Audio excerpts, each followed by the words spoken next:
Fala, Cripto Ninjas, como é que vocês estão? Bora para mais um conteúdo aí? Bom, hoje eu trouxe um conteúdo, acho que antes de começar, falar sobre Bitcoin, antes de começar de criptomoedas, já falei um pouquinho para vocês também sobre Golden Circle, o porquê das coisas. Caso vocês não tenham assistido esse vídeo, eu vou deixar um link aqui em cima para vocês acessarem e verem esse vídeo antes de dar início aí à nossa maratona de conteúdos. E hoje eu queria falar um assunto bem interessante, na verdade, acho que é o que vem antes de tudo, que é a história do dinheiro. Então hoje eu queria contar um pouquinho de como que foi a nossa transição até os dias de hoje, até esse momento que a gente vive, que é o Pix. Muita coisa aconteceu antes disso, a gente já teve muitos outros tipos de moedas, muitas outras formas de ganhar dinheiro, muitas outras formas de comercializar, e hoje eu vim contar um pouquinho dessa história, dessa trajetória de maneira bem simplificada, sem trazer nome, sem trazer conceitos históricos, feudalismo, não vou falar nada disso. Apenas o meu objetivo aqui é colocar na cabeça de vocês toda essa evolução que a gente teve do começo até os dias de hoje, em relação ao nosso sistema monetário. Então, antes de tudo, lá atrás, se a gente for ver como que começaram as relações entre compra e venda, a gente consegue ver que não existia uma moeda, não existia dinheiro igual a gente tem hoje para você comprar porque você viu o valor em algo ou porque você queria comprar a sua comida. Era simplesmente por conta de um escambo. Eu tinha algo de valor para outra pessoa e a outra pessoa tinha algo de valor para acrescentar na minha vida. E com isso eu trocava, por exemplo, 10 maçãs por uma cabeça de gado. Então era assim que funcionavam as trocas. Esse era o comércio que a gente tinha antigamente.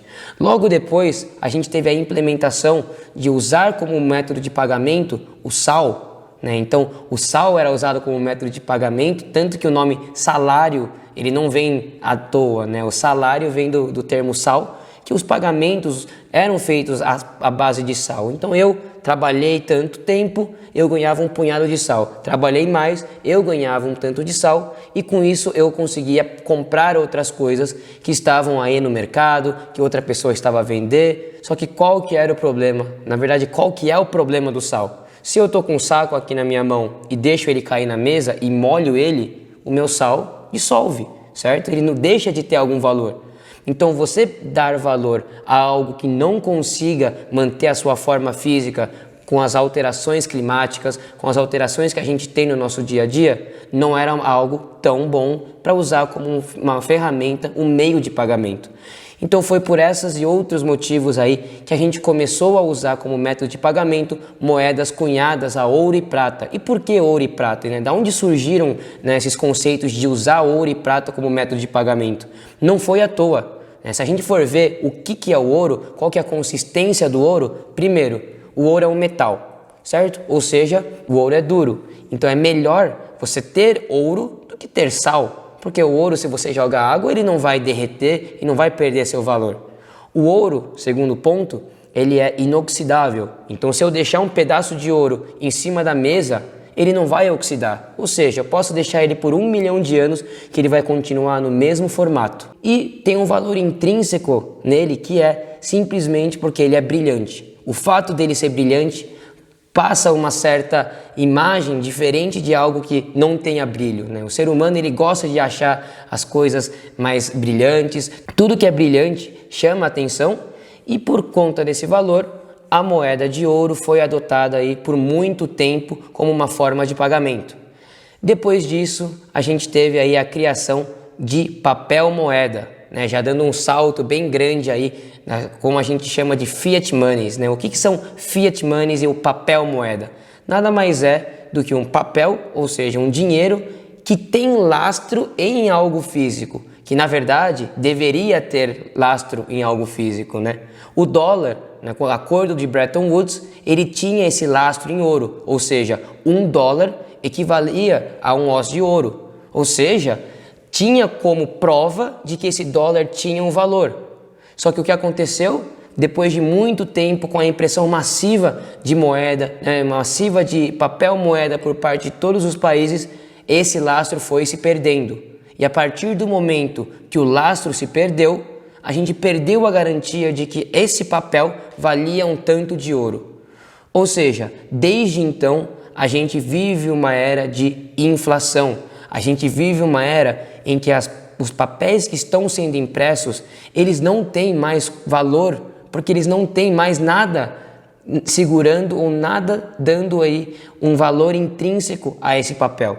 Então isso é muito perigoso, pessoal. A partir desse momento, a partir aí da quebra do acordo de Bretton Woods, todo o papel moeda, todo o dinheiro passou a ser impresso com uma única garantia, que é o governo.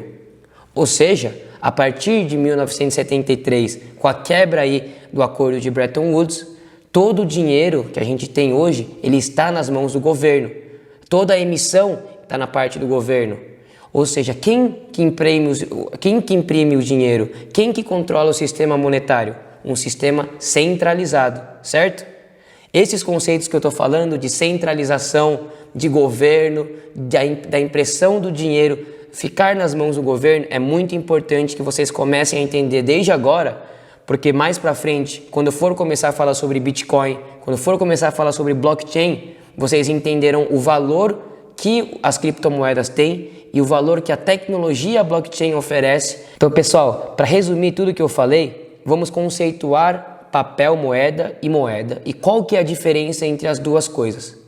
Moeda é qualquer coisa que possa servir como instrumento de troca, que tenha uma unidade de conta e que sirva de reserva de valor. Ou seja, que ele tenha um valor intrínseco, que ele possa ser usado para compras e vendas mundialmente, que ele tenha uma reserva limitada e que não tenha mais impressões ao longo do tempo. Então essas são algumas características que dão embasamento ao ouro, por exemplo, que o ouro é considerado uma reserva de valor, justamente porque o ouro ele é inoxidável, você não tem ouro infinito para ser minerado ao redor do mundo. Então, por mais que o Elon Musk aí esteja com algumas ideias de minerar ouro no espaço, ainda isso não é viável, né? Então vamos se contentar com o que a gente tem aqui. E ouro é exatamente isso, ele é escasso, você não consegue ouro facilmente, você precisa de uma certa quantidade de energia, de tecnologia para conseguir extrair o ouro da matéria bruta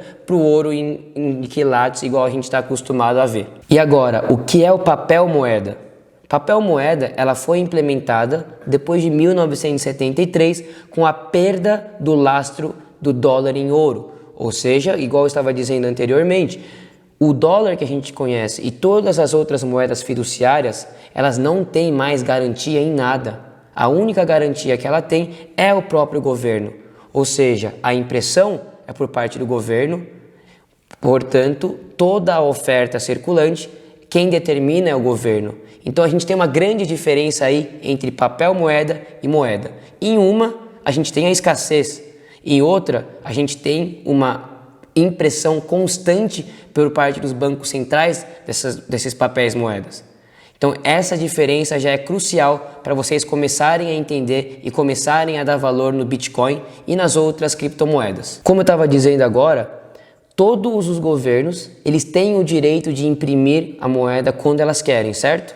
Ou seja, toda a segurança que a gente tem hoje em relação ao nosso sistema monetário estão nas mãos do governo. Será que isso é seguro?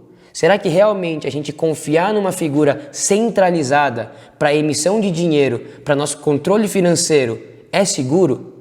Eu vou colocar aqui do lado algumas imagens para vocês visualizarem o que foi a perda do padrão ouro. Como vocês podem ver aqui do lado, existem duas notas de dólares. Em uma, vocês conseguem ver escrito aqui embaixo que o dólar pertence, a algum lastro em ouro. Ou seja, naquele momento o dólar ainda estava pareado ao ouro.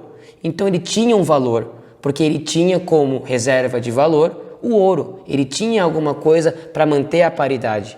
Já na imagem aqui de baixo, vocês conseguem ver que ela não tem mais nada. Ela não tem mais escrito que ela tem a mesma relação com o ouro. Ou seja, a partir deste momento, o dólar passou a ser apenas um papel sem valor. Apenas um papel que o governo diz que tem valor. Mas será que isso tem cabimento? Será que o governo tem esse poder de determinar se essa moeda tem ou não valor? Eu acredito que não. Olhem essa outra imagem aqui. Hoje em dia, por conta dessa alta inflação que a gente está vivendo no nosso dia a dia, vários países estão tendo as suas moedas totalmente desvalorizadas. Um exemplo claro disso é a Venezuela. Hoje, um bolívar venezuelano chega a valer 0,0000001 dólar, ou seja, ele não vale nada. Então uma pessoa que é milionária na Venezuela, ela não é ninguém. Para ela comprar às vezes uma comida, para ela ir no supermercado, ela gasta milhões, talvez bilhões para conseguir comprar um insumo para a casa dela. Isso tudo porque a gente tem um sistema financeiro que depende de uma figura central. Se a gente depende de uma figura central, se essa figura ela rui, todo o sistema acaba. É o que está acontecendo agora. A crise mundial que a gente está vivendo agora não é simplesmente por causa de uma pandemia, não é simplesmente por causa de um vírus. É por conta de todo o embasamento, é por causa de toda a base que foi construída em cima dos governos para eles manterem todo o controle sobre todos os aspectos que a gente tem. E um dos aspectos que eu estou batendo na tecla aqui várias vezes é sobre o dinheiro. Será que o governo pode ter controle sobre o seu dinheiro? Será que ele realmente pode chegar e falar assim, olha, a partir de agora o seu salário está congelado, a partir de agora a sua conta bancária está congelada? Será que isso é justo para você que conseguiu juntar esse dinheiro trabalhando, conseguiu juntar esse dinheiro depois de tanto esforço? Eu acredito que não, certo? E é por isso que as criptomoedas, é por isso que o Bitcoin, ele tem um valor muito grande, que vocês vão ver e vão entender nas próximas aulas que eu vou começar a falar aqui.